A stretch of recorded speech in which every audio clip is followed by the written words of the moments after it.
Dia perumpamaannya. Suka-suka Allah. Kan Allah yang menciptakan, Allah yang tulis, Allah yang buat ketentuan di kitab Lauh Mahfuz sana. Gitu. Ya. Itu ya Pak Haji ya. Iya. Maksudnya gini Ustaz, ada yang amalan ibadah yang memang khusus meminta seperti sholat hajat. Iya. Nah, jadi itu kan sadarnya kan kepada amal ibadah juga. Itu maksudnya Ustaz. Iya. Artinya kan memang meminta pada Allah, tapi kan harus beramal seperti sholat hajat gitu kan. Iya. Itu boleh Ustaz? Ya boleh. Kan kita disuruh meminta. Ada amalan-amalan untuk meminta itu kan. Tapi sekali lagi, jangan bersandar kepada amal itu, kepada apa yang kita minta. Ini dia prakteknya. Tapi bersandar kepada Allah, kepada rahmatnya, kepada karunia-Nya. Di saat kita meminta, ya Allah, aku sudah mengamalkan amalan-amalan ini, bacaan-bacaan ini kan gitu ya. Misalnya bacaan Yasin kan untuk ini, untuk kesembuhan. Ya boleh silakan. Tapi tetap jangan bersandar hati atau pikiran kita bergantung kepada amalan Yasin yang kita baca. Tetap hati akal pikiran kita bergantung kepada rahmat Allah, karunia Allah, anugerah Allah. Itu kata Al-Imam, bukan kata saya. Jadi ketika belum terkabul kita nggak akan kecewa. Kalau kita nggak buat begitu kita akan kecewa. Nggak manjur nih amalan ini. Kan gitu sering kan. Ustadz, ada jemaah saya Pak. Saya kasih amalan apa? Amalan ruqyah. Baca Yasin, ayat kursi 7 kali, Al-Fatihah 7 kali, Al-Ikhlas, Al-Falaq, An-Nas. Saya kasih amalan itu, apa dia bilang? Ustadz, boleh nggak minta amalan lain Ustadz yang lebih manjur? Padahal dia nggak sadar. Dia dibawa bininya naik kereta malam-malam dari Mabar sana, dibonceng dia karena dia mau terkapar, mau pingsan, dia kemasukan jin setan.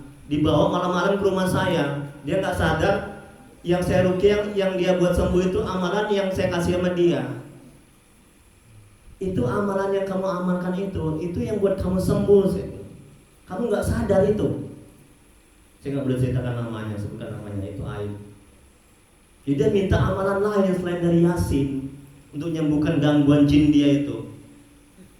Saya betul-betul ini apa namanya, marah juga dalam hati ya, nggak boleh juga ya. Mungkin dia nggak ngerti ya.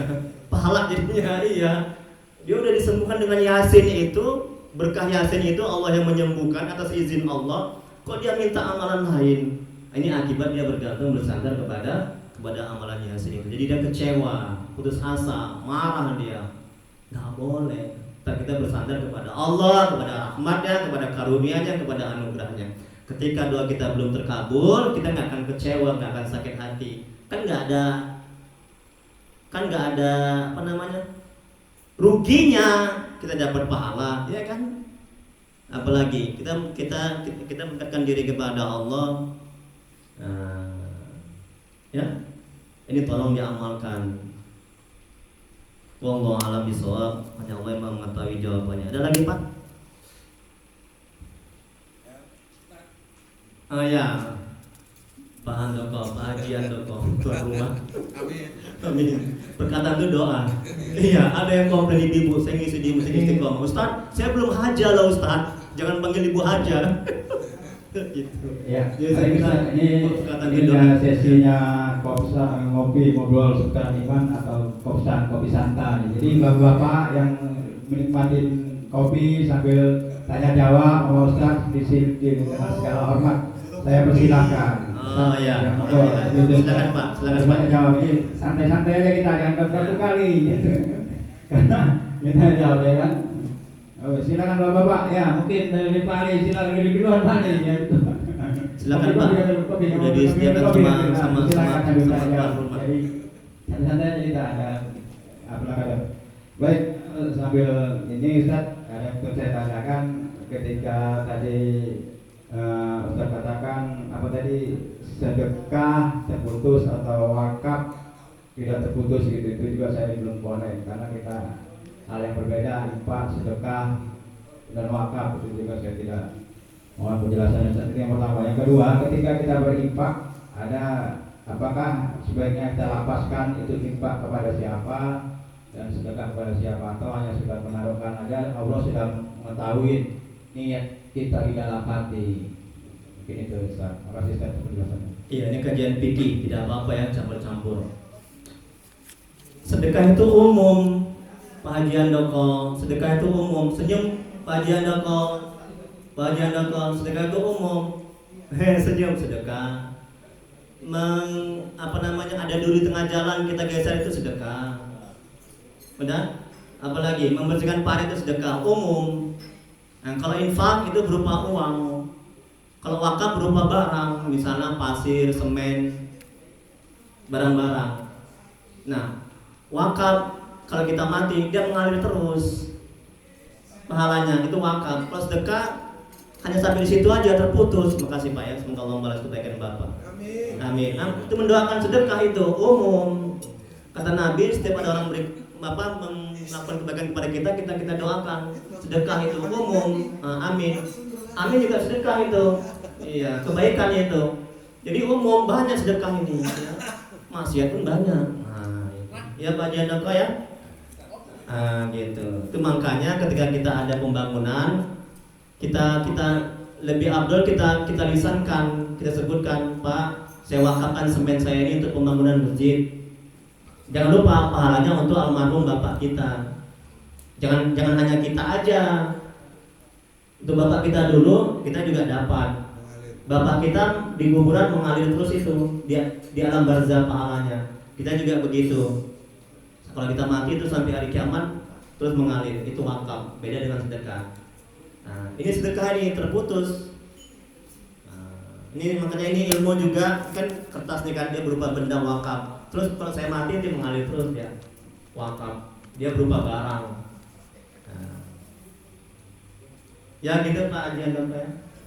Nah makanya kan Rasulullah SAW bersabda, apabila anak Adam meninggal terputuslah 3 amalan, kecuali yang pertama anak yang soleh yang mendoakan orang tuanya. Jadi kalau kita punya anak yang soleh mendoakan orang tuanya terus mengalir pahalanya ke kita. Yang kedua, ilmu yang bermanfaat. Kalau kita punya ilmu kita kasih terus mengalir pahalanya kita sampai hari kiamat. Yang ketiga, sedekah jariyah. Mayoritas ulama mengatakan itu adalah wakaf, sedekah jariyah itu. Makanya banyak-banyak kita berwakaf, sangat dianjurkan dalam Islam. Supaya apa?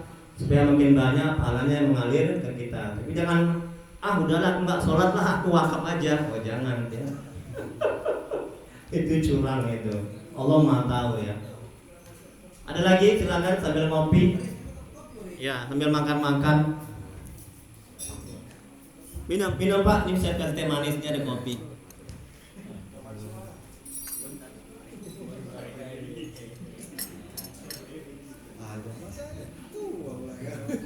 Ya, alhamdulillah, makasih Pak.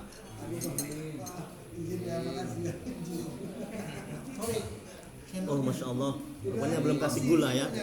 Patut pahit ya. Nah. Ayo Pak, silakan ambil Pak. Di belakang Pak. Ayo Pak, bergerak ambil apa yang teh manis atau kopi di belakang. Silakan Pak. Itu ada makanan juga, kue segala macam. Teh manis. Iya. Kopi. Ya, sambil minum kopi mungkin ada lagi yang perlu ditanyakan, silakan sambil kita makan-makan. Ya, alhamdulillah ini ada nasi bungkus nih segera datang. Alhamdulillah tabarakallah. Itu sedekah itu.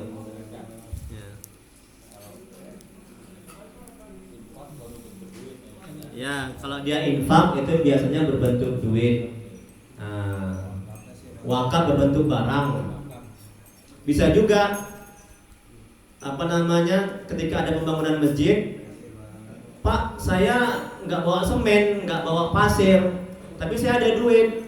Itu bisa. Jadi duitnya dibelikan pasir sama orang itu, gitu. Sama dengan wakaf itu. Gitu. Karena pernah kejadian, saya mau wakaf, tapi saya bawa duit, hanya bawa duit. Kemudian penitanya bilang, oh ya, kan kami belikan semen. Itu sama juga. Jadi nggak pala kita, nggak tes 1 2, nggak pala kita bopong semen atau pasir gitu. Ya duit aja kasih, kemudian mereka tukar belikan dengan semen. Tes 1 2. Mik tes 1 2. Pak Jandoko tes 1 2 mik. Tes 1 2.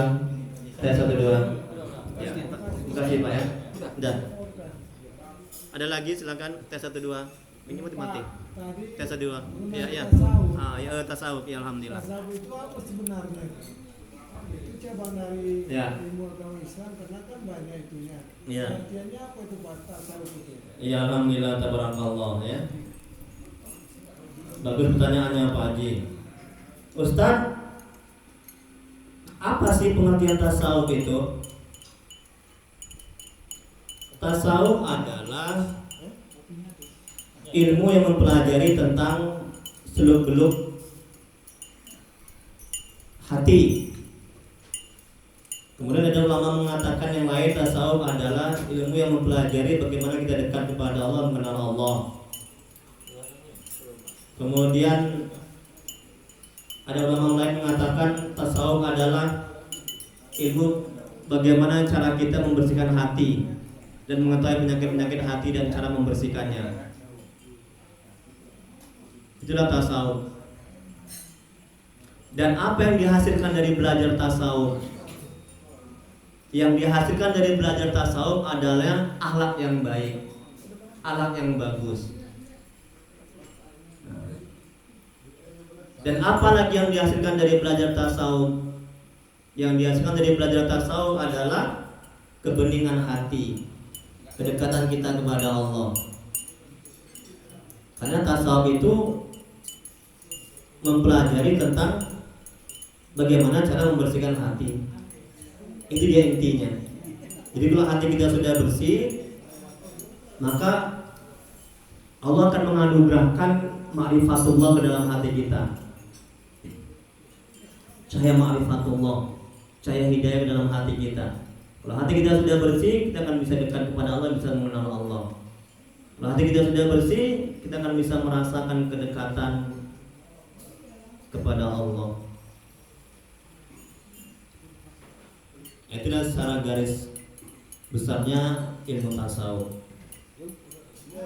Jadi yang harus kita pelajari ilmu tasawuf, ilmu tauhid. Sama ilmu tauhid dulu, ilmu tasawuf, ilmu fikih, ilmu tafsir. Tasawuf, tauhid, fikih, tafsir. Ada lagi lain? 4 itu. Jadi nggak cukup fikih saja. Nah. Wallahu a'lam bishawab. Silakan. Iya. Ada lagi yang lain sambil makan sambil minum?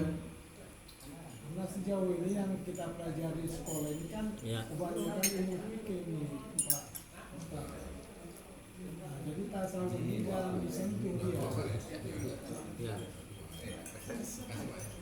Jadi masalah kita pelajari lah itu biasanya kita tahu fikih aja. Nah, jadi tasawuf ini memang nggak pernah disentuh ya. Ya. Ya umumnya tasawuf ini dipelajari itu di bangku kuliahan. Kalau sebelum kuliah itu biasanya dipelajari tauhid, bagaimana mengesahkan Allah, sifat-sifat Allah.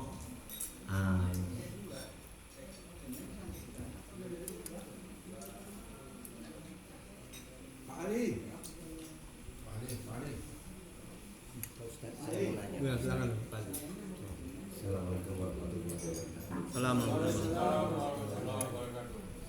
Satu hal yang ingin saya tanyakan sama Pak Ustadz mengenai apa yang Pak Ustadz bicarakan tadi. Ada orang yang kerasukan jin atau setan. Otomatis kan kita tiap hari dirasukin jin setan yang menggoda kita. Jadi tadi kan ada yang amalan yang diajarkan Pak Ustadz tadi itu Yasin sama apa surat apa. Kalau boleh kami diajarkan juga Pak Ustadz. Jadi biar sebagai benteng untuk kami hari-harinya untuk meruqyah diri kami untuk biar bersih diri kami. Ya. Assalamualaikum warahmatullahi wabarakatuh. Assalamualaikum warahmatullahi wabarakatuh. Ustaz, tolong ajari kami amalan-amalan agar kami terbentengi dari gangguan setan. Bagus sekali pertanyaannya Pak Haji. Semoga Allah membalas kebaikan baik. Jazakallahu khairan. Tabarakallah. Tolong ajari kami, beritahu kami amalan untuk membentengi diri kami dari gangguan jin dan setan. Rasulullah SAW bersabda, setiap umat manusia, anak Adam ketika dilahirkan itu sudah diikuti oleh korin. Pernah dengar korin, Pak? Korin, pernah ya? Nah, dalam Al-Quran juga ada tuh. Nah, korin. Dah? Nah, Nabi juga ada korinnya. Kalau kita mati, korin itu tidak mati. Nah, makanya ada orang lihat, itu kayak almarhum itu lah. Persis sekali mukanya, itu korinnya itu. Nah, itu ya. Jadi korin ini ada dari bangsa jin yang kafir dalam tubuh kita ini. Ada korin dari bangsa jin yang muslim. Makanya sering saya meruqyah, saya bilang sama pasien saya, kamu jin kafir apa muslim? Wah, aku ada jin kafir, apa kau? Oh, gitu dia. Soalnya sudah bukan dia lagi. Enggak, kalau kamu dari jin yang kafir, kamu masuk Islam ya, sadar sekarang ya. Tidak mau. Ibu kali kamu. Gitu dia. Jadi kata Nabi, ada dari jin, ada dari korin dari jin yang kafir, ada dari jin yang muslim. Dan korin dari jenis jin yang kafir ini bisa muslim, bisa baik bergantung amal ibadah kita. Ya. Kalau Nabi korinnya dari jenis jin yang muslim. Itu yang pertama. Yang kedua, ada juga korin dari jenis malaikat dalam tubuh kita ini. Itu yang membisikkan kebaikan-kebaikan. Terus yang ketiga, ada juga setan yang masuk ke dalam tubuh kita. Rasulullah SAW bersabda, setan itu masuk, kata Nabi, melalui aliran darah. Maka persempitlah dengan apa? Dengan banyak berpuasa, kata Nabi. Itu akan sulit setan itu masuk ke dalam tubuh kita. Jadi kalau kita nggak sholat, nggak ibadah, banyak maksiat, yang membisikkan kita, yang mengganggu kita itu adalah dari jin, korin dari jenis jin yang kafir. Itu yang pertama yang mengganggu. Yang kedua, setan itu mengganggu, mengarahkan kita keburukan. Yang ketiga adalah nafsu kita. Musuh kita itu kan tiga, nafsu, jin yang kafir, sama setan. Ustaz, macam mana amalannya? Amalannya yang pertama, istighfar 3 kali, boleh diingat. Selawat 3 kali, syahadat sekali. Nah, nanti kalau mau join, coba digabung ini WA saya. Nanti saya kirim di WA amalannya. Nah, ya. Dan tolong diingat, yang pertama istighfar 3 kali, selawat. Saya kalau meruqyah itu aja yang saya yang saya bacakan. Alhamdulillah banyak yang sembuh ya, atas izin Allah. Jadi istighfar 3 kali, selawat 3 kali, syahadat sekali, asyhadu an la ilaha illallah. Dan kemudian kirim Al-Fatihah kepada Nabi, keluarganya, sahabatnya, tabi'in, kepada Syekh Abdul Qadir Al-Jailani, kemudian kepada kaum muslimin dan muslimat. Al-Fatihah. Udah, setelah itu baca Yasin sekali, ayat kursi 7 kali, Al-Fatihah 7 kali, Al-Ikhlas, Al-Falaq, Al-Falaq, Al-Ikhlas 3 kali, Al-Falaq sekali, An-Nas sekali. Ini air, tiupkan ke air begini. Udah, diminumkan, sapukan ke muka. Insyaallah atas izin Allah. Kemarin di bulan Ramadan alhamdulillah banyak yang meminta ruqyah, termasuk ruqyah dari jarak jauh. Orang NTT kalau nggak salah. Bapak mamanya itu yang tadinya bapaknya sulit untuk jalan, setelah saya ruqyah melalui video call WhatsApp, sampai histeris dia, Ustaz, bapakku Ustaz, tengok tuh Ustaz, udah bisa bergerak-gerak kakinya Ustaz. Mamanya juga begitu, itu dari jarak jauh itu. Nah, jadi bagus sekali, ampuh kali surat Yasin itu. Tapi sekali lagi merujuk kepada kaji kita, jangan bergantung bersandar kepada Yasin itu. Itu hanya sebagai perantara. Allah yang menyembuhkan Allah. Ya, ingat itu. Nah, semuanya Allah. Termasuk kalau kita bertawasul kepada orang-orang soleh seperti saya di Bagus Salam, saya Abdul Wahab Rokan, itu sebagian orang bilang itu wali Allah. Saya pernah ziarah, bertawasul boleh, tapi jangan minta sama syekh itu. Kita kirim doa dengan keberkahan syekh itu, tolong ya Allah beri aku rezeki, nah itu boleh. Nah, itulah ajaran Sunnah wal Jamaah. Syirik tidak, karena kita nggak minta kepada yang mati, kita minta kepada Allah melalui syekh itu, karena dia orang mulia, dimuliakan Allah, doanya makbul, ya, beribu orang itu kesana. Silakan ziarah sana. Ya, gitu ya Pak ya. Nanti untuk lebih jelasnya Pak Haji, ini WA saya nih, nah tolong nanti saya kirim nanti di WA. Ya, amalan untuk ruqyah. Oke, wallahu a'lam. Ya. Nah, Assalamualaikum warahmatullahi wabarakatuh. warahmatullahi wabarakatuh. Sedikit Ustaz mau tanya kepada Ustaz, mungkin dari banyak sudah kita tahu kajian tasawuf atau apa, mungkin Ya. tasawuf ini mungkin tingkatnya sudah agak lebih tinggi daripada tingkat-tingkat yang lain. Iya, betul Pak Haji. Tingkat tasawuf ini kan mungkin istilahnya kata-katanya mungkin dia lebih diperumit. Ya. Tapi intinya sebenarnya bersandarkan diri kepada Allah Subhanahu wa taala. Ya. Intinya. Dan tadi seperti yang disampaikan tadi masalah ruqyah tadi, banyak amalan-amalan mungkin dari Rasulullah SAW juga mengamalkannya juga dari Siti Aisyah misalnya. Ya. Mungkin berpuluh ataupun ada para lima ada dari yang pertama itu Ya. dengan 3 itu tadi Ya. mungkin sudah diajarkan kepada kita semua. Ya. Sekarang apapun karena di Al-Quran itu sudah dibilang wa nunazzilu minal Qur'ani ma huwa shifaa, itu Ya. semua ayat Al-Quran itu sebenarnya semua menjadi obat. Betul, pintar. Tapi sekarang kan tingkat keyakinannya. Pintar. Tingkat keyakinannya. Iya, Jadi kalau kita cukup membaca Bismillah aja pun kalau memang kita yakin bahwasanya Allah itu menyembuhkan, Ya. itu insya Allah sembuh ya Betul, saudara. betul. Nah, jadi mungkin banyak amalan-amalan yang diajar-ajari tuan guru kita, Ya. kan ada mungkin mendapatkan rezeki atau Ya. yang lain-lainnya. Mungkin tadi yang kajian tasawuf ini memang sedikit kata-kata agak rumit, tapi intinya memang bersandarkan diri kepada Allah. Jadi tidak bersandarkan diri pada segala amalan-amalan yang ada. Tapi sebenarnya begini Ustaz, ada sesuatu juga yang pernah disampaikan daripada ulama-ulama kita juga. Iya. Istilahnya mungkin sejenis tawasul juga lah itu Ustaz. Iya, Dan iya. kita bersedekah.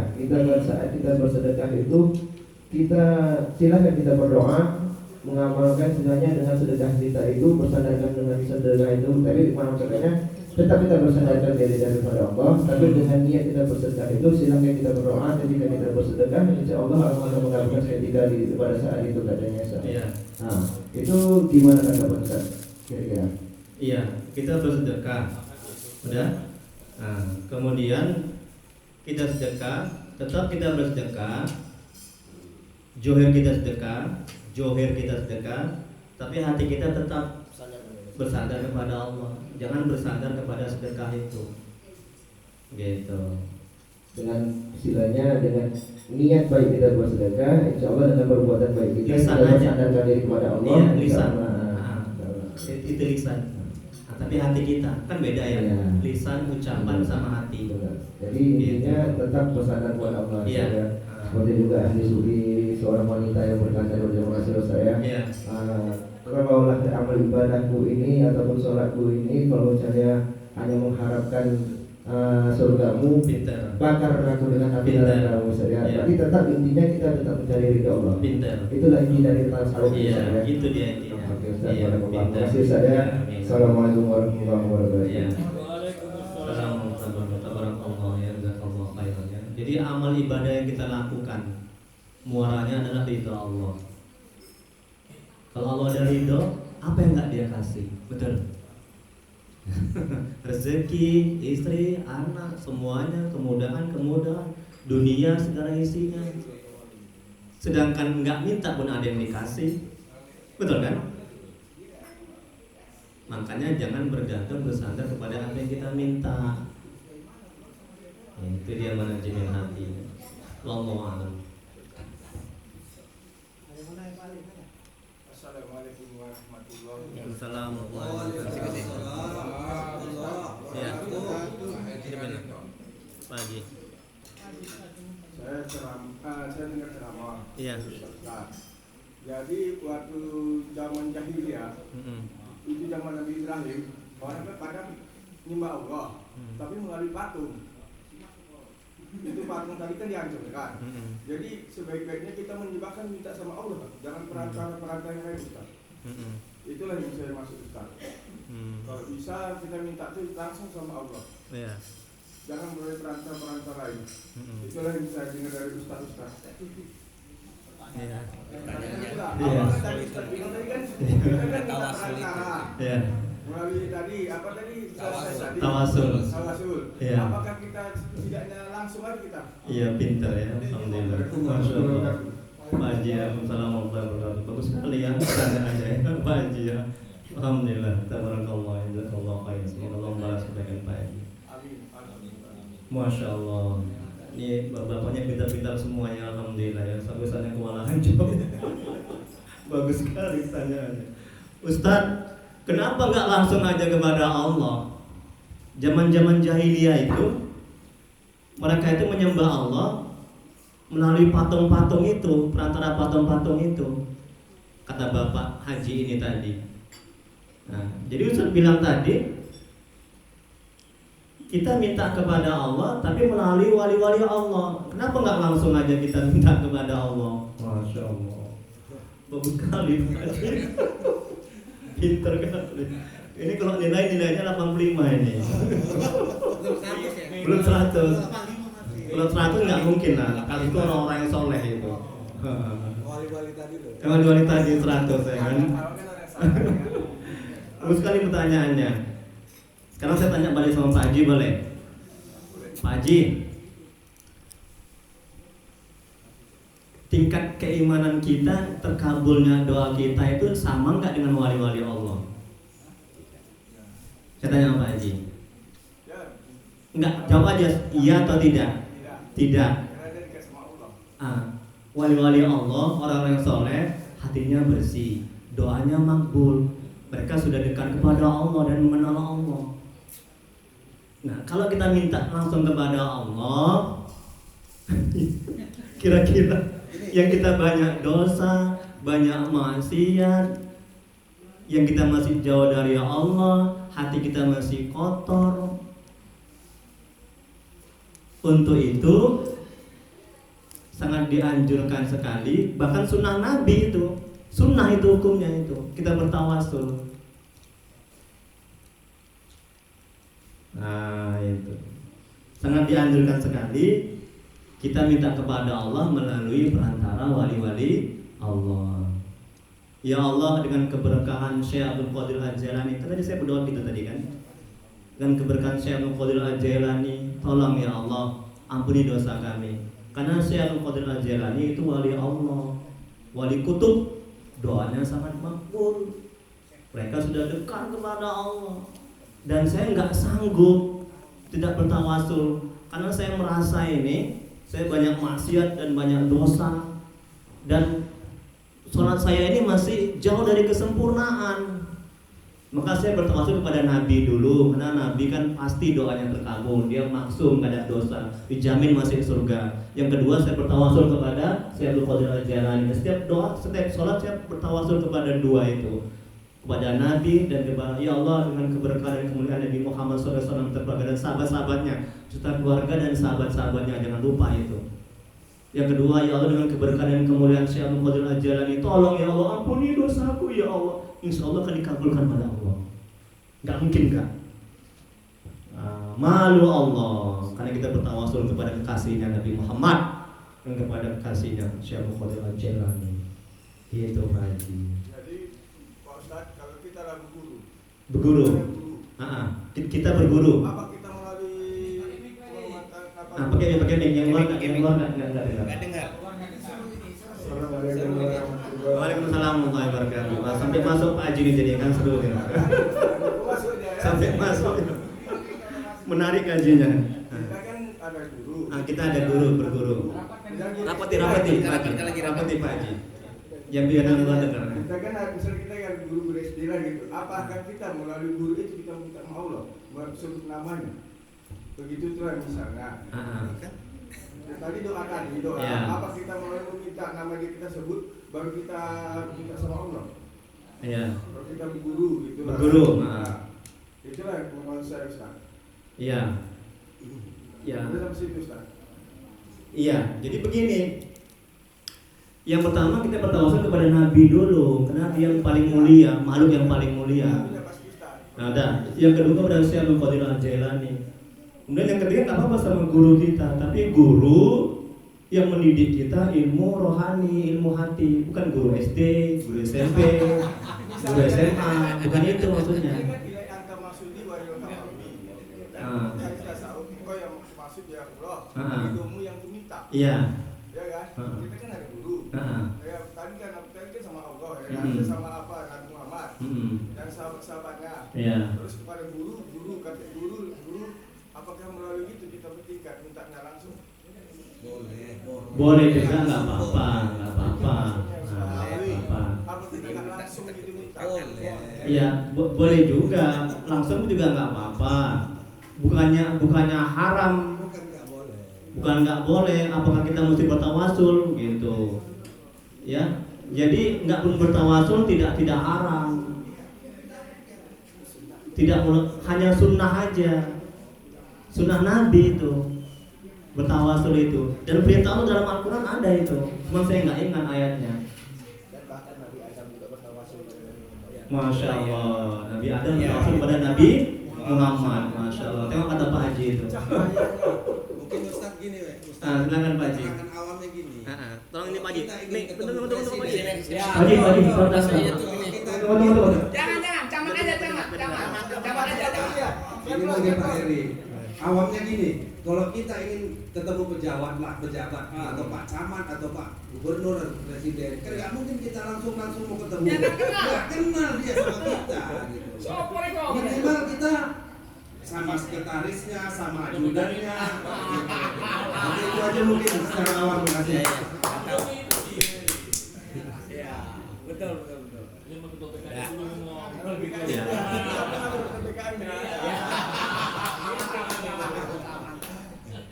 Ya lanjut.